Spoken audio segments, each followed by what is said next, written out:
일본에서 기독교인은 1% 미만이라고 합니다. 그래서 그 사회에서 그리스도인으로 살아가는 것은 많은 불이익을 감수해야 한다는 의미를 담고 있습니다. 제가 일본 선교사님에게 들은 이야기 중에 특별하게 기억에 남는 것은 일본의 그리스도인들은 교회는 다니지만 세례 받는 일에 매우 신중하다는 것입니다. 그것은 자신이 진정한 그리스도인이라고 세상 가운데 드러내는 일이기 때문에 세례 교인이 되는 것은 실제적으로 세상으로부터 당하게 되는 불의한 일들을 감당할 수 있다는 결단이 선 후에 그들은 세례를 받는다는 것입니다. 그렇게 세례를 받은 그들은 진정 삶의 본이 되는 그리스도인의 모습을 보인다는 것입니다. 이것이 1% 미만의 그리스도인들이 일본이라는 거대한 우상 숭배 나라 그 안에서 살아가는 능력이라는 것이지요. 아마도 초대교회는 더했을 것입니다. 그들이 만약에 무너진다면 기독교가 무너지는 것이었으니까요. 그래서 초대교회는 복음을 지켜내는 일에, 교회를 지키는 일에 자신들의 모든 것을 걸었던 것입니다. 그래서 교회는 교회의 질서를 위해 교회를 섬기는 감독, 리더를 선출하는 일에 매우 신중했을 것입니다. 뿐만 아니라 리더로 교회의 유익을 위하여 섬기는 일에 헌신하고자 하는 이들도 막중한 영적 책임감으로 이 일을 사모함으로 행하였을 것입니다. 바울은 특별히 디모데에게 어떤 사람을 교회의 리더, 감독으로 선출해야 하는가에 대해 권면하고 있습니다. 감독이라는 단어는 내려다보다, 돌보다, 감독하다의 뜻을 가지고 있습니다. 베드로전서 2장 25절에 너희가 전에는 양과 같이 길을 잃었더니 이제는 너희 영혼의 목자와 감독 되신 이에게 돌아왔느니라 라고 기록하고 있습니다. 여기서 감독은 양떼를 돌보는 사람으로 쓰였고 이는 예수 그리스도를 드러내는 말이기도 합니다. 감독으로 가장 중요한 부분은 바로 성품 그리고 행동이 함께 동반해야 한다는 사실입니다. 이 사실에 주목하시고 우리가 이제 감독이 어떤 성품과 어떤 행동을 해야 하는지를 들여다보겠습니다.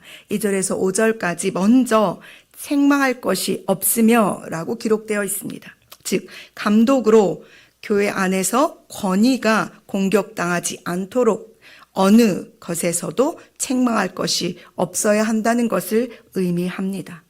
한 아내의 남편이 되며 라는 단어가 조금 생소하시겠으나 초대교회 당시에는 이 일이 매우 어려운 일이었습니다. 제가 방문했던 아프리카에도 이 일 때문에 오랫동안 훈련받고 준비했으나 목회자가 되지 못한 일이 있었으니까요.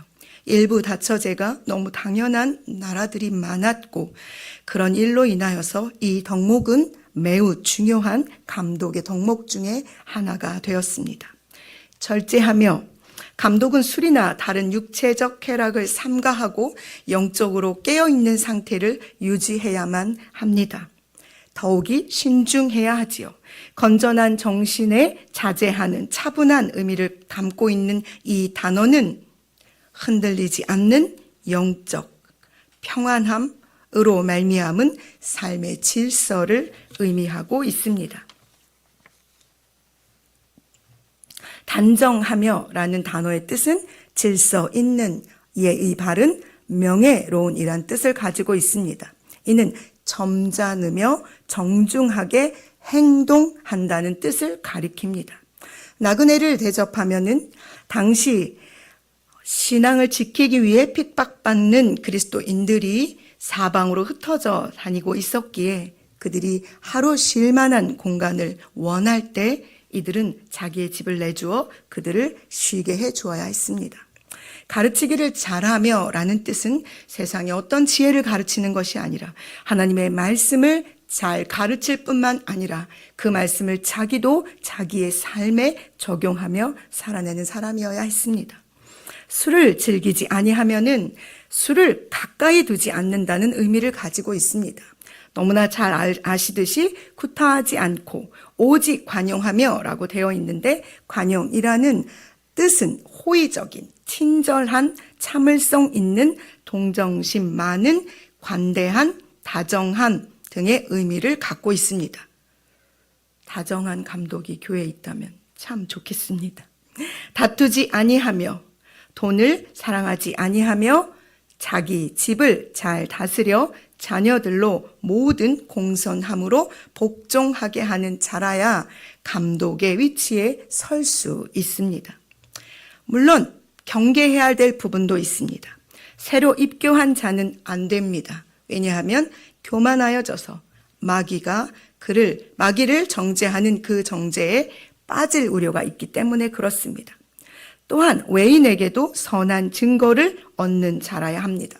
자기 안에서만 나는 좋은 감독자야 라고 생각하는 것이 아니라 다른 이들도 그를 보며 좋은 하나님의 사람이라고 칭찬해야 한다는 것입니다.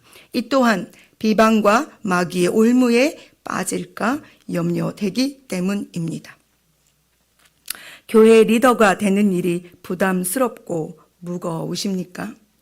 저는 좀 무겁더라고요. 그러나 반드시 우리는 그 무게감을 느껴야 합니다. 왜냐하면 교회는 살아계신 하나님의 집이기 때문이며 진리의 기둥과 터가 되어야 하는 곳이기 때문입니다. 교회가 무너지면 세상이 무너지고 교회가 타락하면 세상은 더 어둠 속으로 내려가기 때문에 그렇습니다.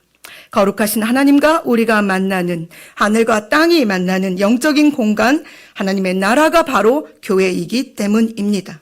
또한 하나님께서는 우리를 교회로 불러주셨습니다.